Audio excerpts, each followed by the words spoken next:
Descubra la magia de la Feria del Libro. Del 19 de abril al 6 de mayo, Centro Municipal de Exposiciones, Avenidas Figueroa Alcorta y Pueyrredón. ¿Existen los militares democráticos? Para despejar la duda, lea Memorias de un coronel democrático, del coronel Horacio Ballester, un nuevo libro de Ediciones de la Flor. Todo Cortázar en Alfaguara, este mes el inédito. Imagen de John Keats. Biblioteca Cortázar, una colección para su biblioteca. Mal de Amores, la gran novela de amor de Ángeles Mastretta. Publicó Seix Barral. La Maga, semanario de cultura y actualidad. Revista La Maga, todos los miércoles en su kiosco. Los viernes lea El Cronista Cultural, la cultura que no aburre. Todos los libros, todos los temas, están en librerías El Ateneo. Florida 340, Obligado 2108, Callao 1380, en Paseo Alcorta y en Alto Avellaneda. El Ateneo, red de librerías.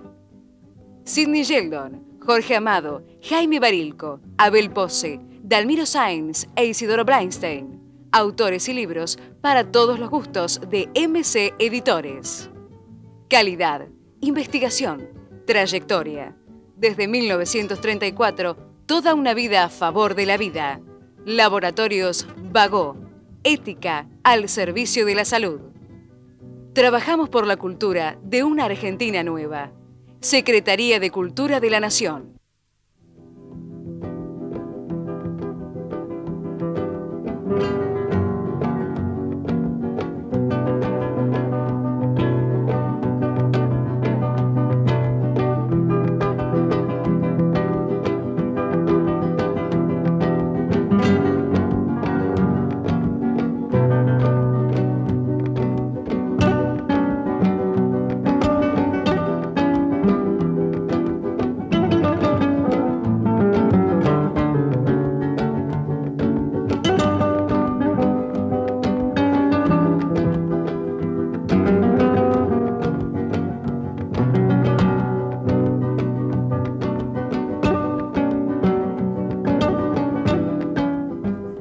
Bueno, yo ya dije varias veces, acá en este programa y en otros lados también, que me gusta mucho cómo escribe el autor español Arturo Pérez Reverte. Me gustaron sus libros El Maestro de Esgrima, La Tabla de Flandes, El Club Dumas, que muchos de ustedes seguramente leyeron porque anduvieron muy bien acá. Y me gusta mucho también este nuevo, La Piel del Tambor. Lo digo así de frente para que se sepa que me gustan mucho estos libros y tenemos esta noche acá Arturo Pérez Reverte por segunda vez en el programa, porque estuvo en Buenos Aires hace cosa de 2 años. Y también nos visitó y estoy muy contenta de que esté de nuevo acá. Sé que estos libros están andando muy bien en Buenos Aires y en otros países. Están primero La Piel del Tambor en la lista de bestsellers, me decía recién, de España, sí, cierto, sí. en México. Son libros que entusiasman porque además de ser interesantes, bien hechos, bien documentados, son muy entretenidos. Esta novela tiene casi 600 páginas y el interés no decae en ningún momento. Así que me vas a contar cómo haces. ¿Cuál es la fórmula para todo esto? Bueno, pues trabajar mucho, supongo. Echarle muchísimas horas de trabajo, sí. Planificar bien la estructura y bueno, y procurar sembrarla de todas esas trampas, trucos y ganchos que sabes que primero a ti como autor, porque escribir es un acto de diversión personal lo primero, y después al lector como parte Tengo una amiga que secundaria. me decía, te leía y me decía, se debe haber divertido tanto él escribiendo esto, se Sí. nota que él se divertía, ¿es verdad? Es que sobre todo soy lector antes que escritor, Claro. Entonces bueno, pues lo fundamental es divertirse uno, ¿no? Y ese es el acto más gratificante de la escritura. Y además si el lector entra en el juego y te acompaña como cómplice por la historia, pues mucho mejor. ¿Cómo surge esta historia que tiene muchos elementos como todas las novelas? Yo digo que, no lo digo yo, es así. Arturo Pérez Reverte hace un poco lo que sería el thriller culto, la novela de suspenso culta, entre comillas, con elementos eruditos. Sí, bueno, pues esta surge porque un día se me ocurre, en una iglesia barroca pequeñita de esas que hay en Sevilla, bueno, se me ocurre decir, bueno, si esta iglesia tuviese vida, amenazada por este entorno hostil de rascacielos, cristales y por este mundo moderno que ya no tiene tantos sentimientos como antes, ¿cómo haría esta iglesia para defenderse del medio hostil? ¿Cómo haría para sobrevivir? Ajá. Y bueno, de ahí arrancó la idea. O sea que la iglesia está en Sevilla. No, esa no, pero bueno, la de mi novia no, parece. pero había una iglesia que me inspiró, después visité varias y hasta que saqué una iglesia tipo un patrón, una iglesia barroca chiquitita, imaginaria, pero que se basa en un montón de iglesias reales. y la convertí en protagonista a la iglesia, el edificio barroco pequeño y diminuto allí en mitad de Sevilla, protagonista de la novela. Claro, porque la iglesia también actúa, o parece que actúa en algún momento. Esa es la idea. Se defiende. Sí, esa es la idea. Para el que no la leyó, lo podría hacer yo, pero prefiero que lo hagas vos. Sumariamente, ¿de qué trata esta novela? Es muy complicada, hay muchas cosas que se mezclan. Pasa de todo. Pues supongo que podemos resumirlo diciendo que hay un pirata informático, un hacker, que se infiltra en el Vaticano y deja en el ordenador personal del Santo Padre del Papa, deja un mensaje en el que dice que hay una iglesia en Sevilla que está matando para defenderse. Entonces el Vaticano envía a Sevilla a un agente, a un sacerdote, agente especialista en asuntos poco sucios, iba a decir, bueno, poco ortodoxos de la iglesia, y bueno, a que investigue lo que ocurre y a ver qué pasa en Sevilla.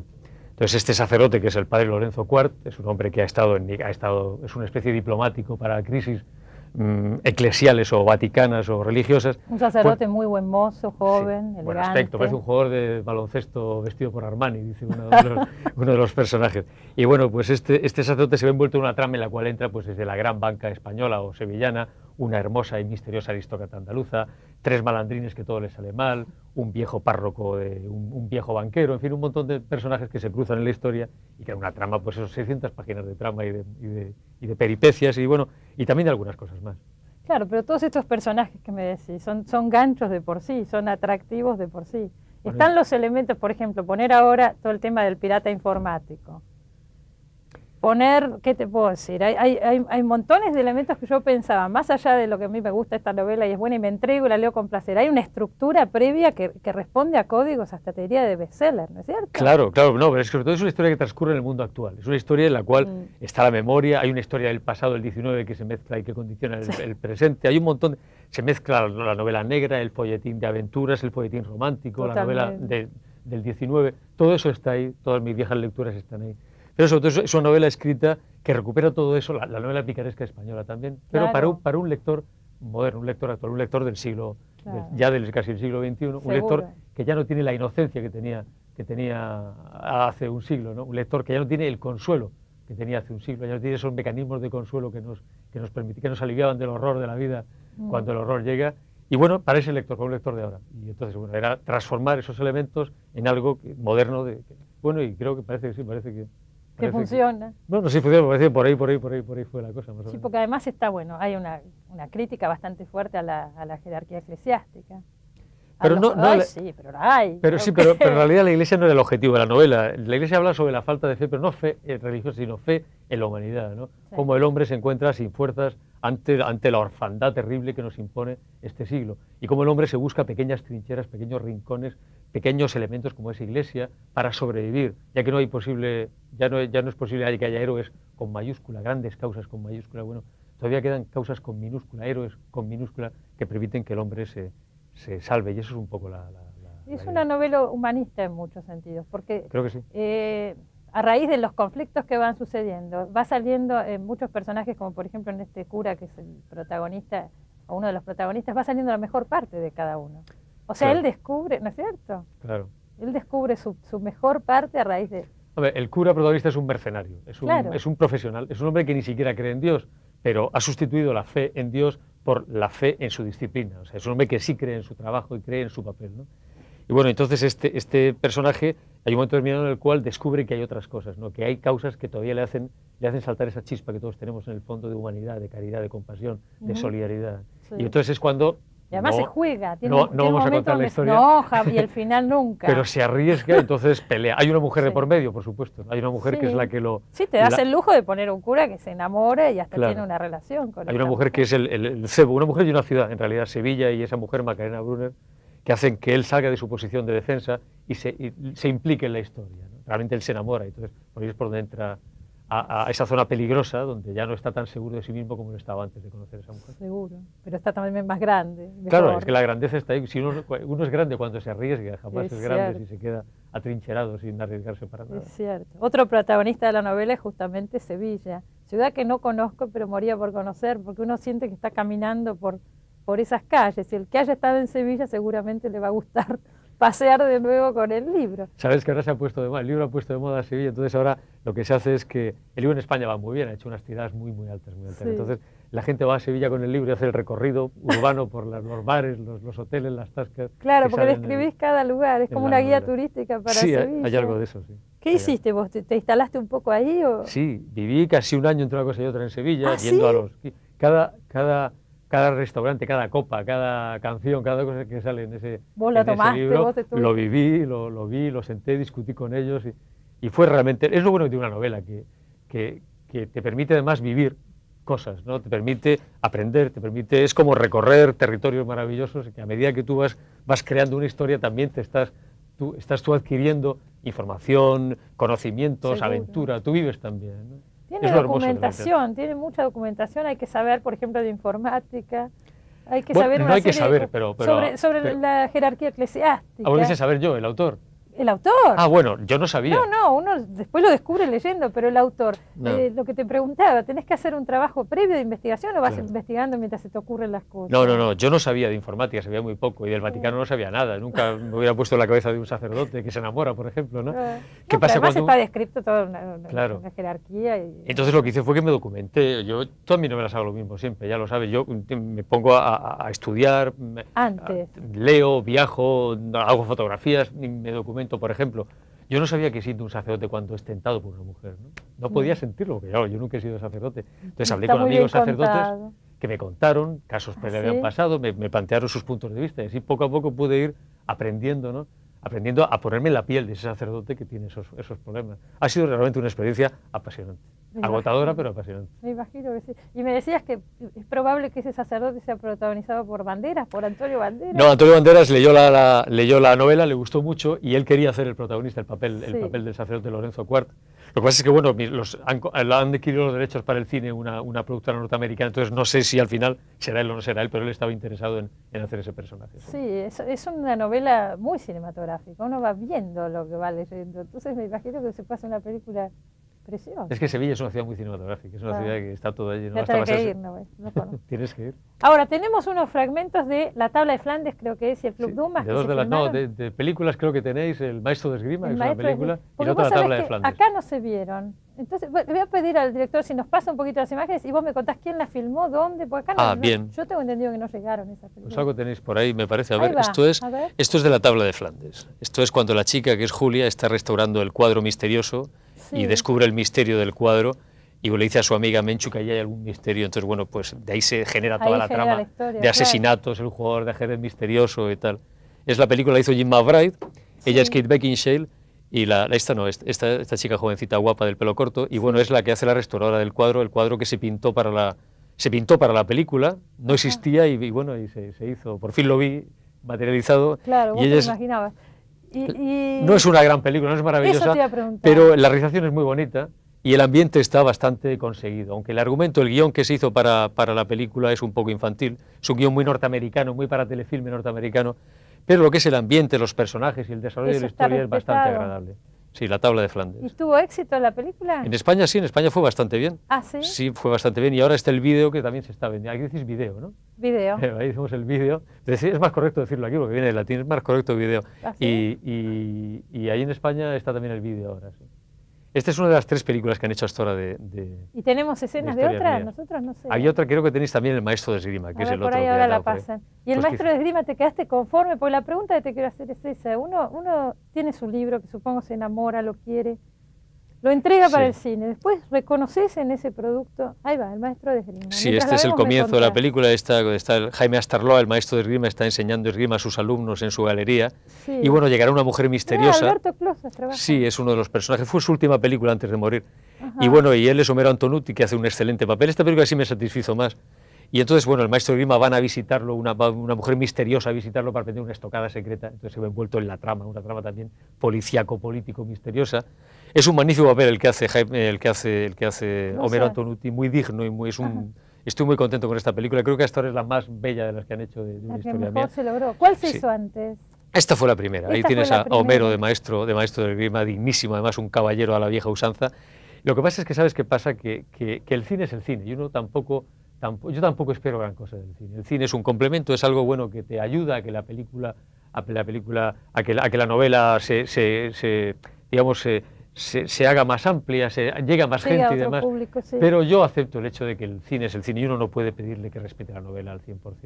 El cine significa ya una manipulación, pero- es un público diferente.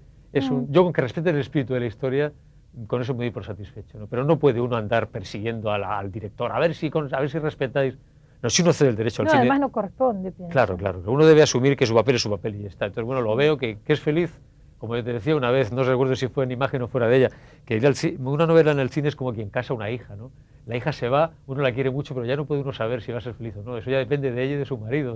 No puede uno perseguirla hasta la cama o hasta la cocina de su nueva casa, ¿no? A ver, Pues espero que seas feliz, adiós, adiós, pero bueno, Ya es tu vida, claro. Pasa igual como con una película que va al cine. Pero fíjate que hay casos, bueno, por ahí no me importa tanto si se respeta o no la trama, sino que se saque un buen producto, una obra de arte. Claro Y que algunas sí. novelas han salido. Sí, bueno, yo maravillosas. realmente hasta ahora no he tenido mucha suerte con el cine, realmente. Ya te digo, El maestro de Grimm es la que más me satisface. Ahora tengo otras 3 películas que van a rodar o se están rodando. Y bueno, hay una de ellas que es Territorio Comanche, la guisa de los periodistas en la guerra de Bosnia. Ah, ¿eso lo van a filmar? Sí, en septiembre en Ah. Yugoslavia. Y Manuel qué Arias hará de interesante. mí, sabes que es la única historia que es real, que no es Y una Manuel novela. Arias lo va a Manuel Arias hacer. hace Claro. del periodista ¿Y que era vos? yo. Sí. Y Carmelo Gómez, que es un actor joven excelente de la nueva generación, hace Sí. del Cámara Márquez. Y se rueda en Yugoslavia a final de verano. Ah, qué bien. En fin, a ver, la hará Gerardo Herrero. a ver qué- Ese libro Territorio Comanche fue tu despedida definitiva del periodismo, Sí, ¿no? con eso me fui para siempre jamás. Sí, esos portazos que uno pega que no tienen retorno. Si no, allá tenía que cambiar de vida y bueno, la literatura, uno no puede estar uno en misa y repicando. Y realmente la literatura me requería mucho tiempo, requería mucho trabajo, mucha disciplina, muchas horas de esfuerzo y ya no podía cortarlo para irme a Bosnia 6 meses o al Golfo 6 meses. Así que tenía que elegir y bueno, y elegí. Y hasta el momento no me quejo. Tengo nostalgias a veces, ¿no? Esa punzadita ¿Te falta algo de todavía? nostalgia, ¿no? Pero bueno, realmente bueno, estoy muy feliz con mi vida como escritor. Como que empezaste otra etapa nueva. Yo lo digo para el que no lo sepa, Arturo Pérez Reverte fue periodista durante muchísimos años, corresponsal de guerra en distintos lugares. Y además me acuerdo, hías programas de televisión, de Sí. entretenimiento. Entre O sea, una cosa y otra hacía algún programa así de... sí, de una actividad. Pero sí, básicamente era reportero. Sí, 21 años fui Sí, reportero. me acuerdo la otra vez que viniste pasamos unos tapes en medio de unos bombardeos. Con muchos tiros y cosas de esas. Sí. Unas cosas. O sea, y en este libro, Territorio Comanche, que está también acá, está en Buenos Aires, cuenta las experiencias de los corresponsales de guerra. Es muy duro con cómo se maneja la información de guerra, etcétera. Tanto es así que después de ese libro creo que terminó ofendido todo el periodismo español. No, con todo él. no, pero parte de él sí. Parte de él, sí. Y bueno, Pero era y yo mi la otra despedida. vez que vino le decía, si escribiste eso sabías lo que estabas haciendo, te estabas despidiendo, porque estaba nadie va a despidiendo. pensar que no va a pasar nada. Yo sabía que me iba y dije, bueno, ya que me voy os vais a enterar. Y dije, Me adiós, voy con adiós. todo. Eso es lo que pienso. No, pero realmente, no, tampoco se ofendió mucha gente. Algunos se ofendieron quienes salían mal retratados en el libro, pero en general, bueno, mis amigos siguieron siendo mis amigos. Es que es muy duro también, porque verlo de adentro es duro. Es una vida dura, uno tiene una cosa romántica del corresponsal de guerra. No, y pero es un después- duro oficio, es un duro oficio. Sí, Además sin es muy duda, áspero y son- muy... Pero ¿sabes qué pasa? Hay una cosa que ya no me gustaba tanto. Cuando yo era periodista, yo era como el que dice, era un honrado mercenario. Es decir, yo cobraba por yo tenía un salario, iba a la guerra, contaba lo que pasaba, pero no entraba en análisis ni en cosas. Yo contaba, ¿no? Yo sacaba un niño llorando porque el niño estaba allí. Pero ahora hay un periodismo que es un periodismo en el cual te traen al estudio al niño y le preguntan, ¿y cuando te violó el serbio qué pensabas, Ay, niño? Dios, Y el sí. niño llora y ahora plano corto del niño y tal. Y ese tipo de periodismo, que es el que ahora se está haciendo en muchos sitios, incluida España, a mí no me satisface. Quizá porque estaba acostumbrado a hacer otro tipo de periodismo. Y me daba mucha pereza reciclarme a ese tipo de historias, ¿no? Jugar ahora con el huerfanito, la señora que llora, tal. Y cada vez me pedían más huerfanitos y menos información. Y entonces decidí que no era mi juego, no era mi periodismo, no eran mis normas, y que bueno, como podía irme con la literatura, pues me iba. Y fue una de las causas que incidieron en que yo dejara el periodismo. Seguro, ¿no? Y además, bueno, paralelamente te empezó a ir muy bien con las novelas. Sí, sí. Entonces, Podía vivir de eso y dije, bueno, bueno, pues ¿para qué voy a estar reciclándome algo en lo que ya no creo, ¿no? O a ese tipo de periodismo en el que no creo y que incluso a veces no me gusta nada? Pues mejor me voy ahora que puedo dignamente y ya está, y me fui. Me fui. Con tu primer novela ya te fui, no, ya tenías dos o No, tres. yo tenía un par de... Ya vivía de la literatura. Ya, Si pues, no, no me hubiera podido ir. Te jugás, pero no tanto. Claro, Seguro. claro. Y ahora tu vida es un libro que yo anual, suponete. No, o es un libro cada 2 años, Está todo, más o menos. Es una vida de escritor profesional y te Sí. pones metas, pautas. Sí, tengo, o sea, mi vida editorial, mis editores, mis viajes para, pues como aquí, a ver a los Promocionarlos. amigos cuando suba una novela nueva. Y después navegar, que es mi otra afición. Yo soy marino, entonces, bueno, tengo un velero. Cierto, me había olvidado. Sí, lo de habíamos eso. hablado la otra vez. Sí. Y bueno, y la otra cosa es cuando ya tengo mucha nostalgia de moverme, entonces agarro mi barco y me voy 15 días al mar a navegar y bueno, y me peleo con el viento de levante o con el viento que sople en ese caso, y ahora hace poco tuve un temporal que creí que perdía el barco, ¿En serio? y con vientos de 44 nudos ahí bastante desagradable, y bueno, y vuelvo nuevo, desembarco y otra vez estoy listo para trabajar durante un mes o cosas así. Y así poco a poco, la verdad es que estoy muy a gusto, estoy a gusto. Hago lo que quiero, sobre todo tengo libertad. Pero privilegio. Tengo libertad, ¿no? ¿Estás casado? ¿Tenés chicos? Bueno, de mi familia nunca hablo, pero sí, estoy casado, he conseguido seguir casado a pesar de la vida que he llevado y tengo una hija de 12 años que se llama Carlota.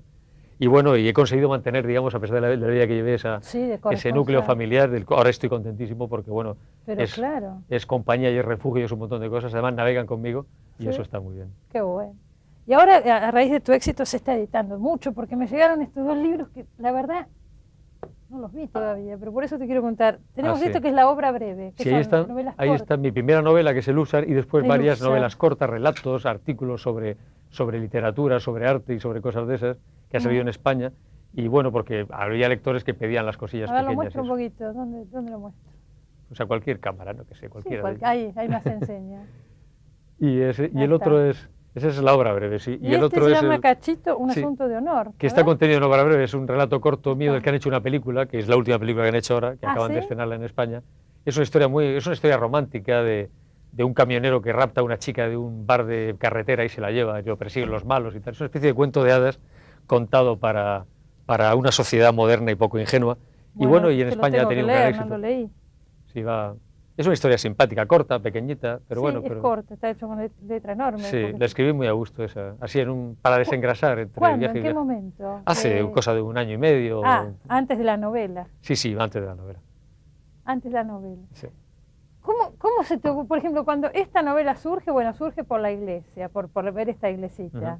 Ahora, ¿cómo surge, qué sé yo? Te tomás el tema del esgrima, el maestro de esgrima, la tabla de Flandes, todo el tema del mercado del arte. Bueno, tú llevas un mundo a cuestas, que es lo que has vivido, más lo que has leído, más lo que sueñas y lo que tienes en la cabeza de imaginación. Y un día, pues, nos estás sentado, pasan unos ojos verdes, pasa alguien a quien detestas, se te cae una manzana en la cabeza, no sé, y hay un clic, y ese clic significa que de ahí arranca algo, dices, aquí hay algo que contar, ahí es como te enamoras, aquí dices, a ver, me he enamorado, ¿no? Te acercas y dices, es verdad que me he enamorado y quieres saberlo, ¿no? Entonces empiezas a dar vueltas alrededor, ¿no? O te acercas y dices, sí, en efecto, es la mujer de mi vida, o el hombre de mi vida, o lo que sea. Pasa igual con la literatura, dices, esta historia, quiero vivir con ella, quiero saber qué da de sí. Te metes, la piensas, meditas, y un día dices, hay una novela, voy a escribir esta novela. Entonces te pones a trabajar en ello. Pero siempre hay una tontería, a lo mejor es eso, una mirada, un gesto, un libro. Nunca sabes que, porque las historias, como los amigos y como las mujeres guapas, te eligen ellos a ti. Te eligen a ti, ahí está. Sí. ¿Los personajes los tenés delineados antes o te van a...? Porque hay tantos y tan trabajado cada uno. No, normalmente una historia es, dice, bueno, yo voy a contar tal historia, entonces es resolver un problema narrativo. Entonces necesito unas herramientas que son personajes, lenguaje, ambiente y demás, ¿no? Entonces voy buscando aquellos personajes que creo que van a ser útiles para el desarrollo de la historia. Son personajes a medida de la historia, aunque a veces hay personajes que se te imponen, ¿no? Dices, esta mujer o este amigo o este... Dame un lugarcito porque tiene que entrar aquí a la fuerza, ¿no? Este malvado tengo que asesinarlo en esta novela porque tengo que matar a este candidato. Entonces lo haces personaje y lo matas en la novela, con lo cual te quedas tranquilo. Es verdad, a veces hago eso. Por ejemplo, aquí sale asesino a un personaje en esta novela, bueno, que me hubiera gustado asesinar en la vida real, pero no podía hacerlo. Claro, un tipo asqueroso. Lo asesino todo el aquí. que muere, bueno... Pobre, muere, pero era un ser horrible. No digamos nada, pero no, perdón, no voy a contar nada más. Aquí justo cuentas con él. Hasta el final, así que mejor que me calles. Lo bueno de la literatura es que te permite hacer cosas que nunca harías en la vida real. Te permite amar a quien no pudiste amar, odiar a quien no pudiste odiar, matar a quien no pudiste matar. Hay un montón. ¿Qué te parece? Eso es un privilegio, ¿no es? Me tengo que ir, ya me voy. Sí. Bueno, el que no lo leyó ya sabe, ¿eh? De todo corazón recomiendo La piel del tambor. Y gracias, Arturo. Y gracias a ti. Cuando vuelvas a Buenos Aires te esperamos. Muchísimas gracias. Hasta la semana que viene, gracias.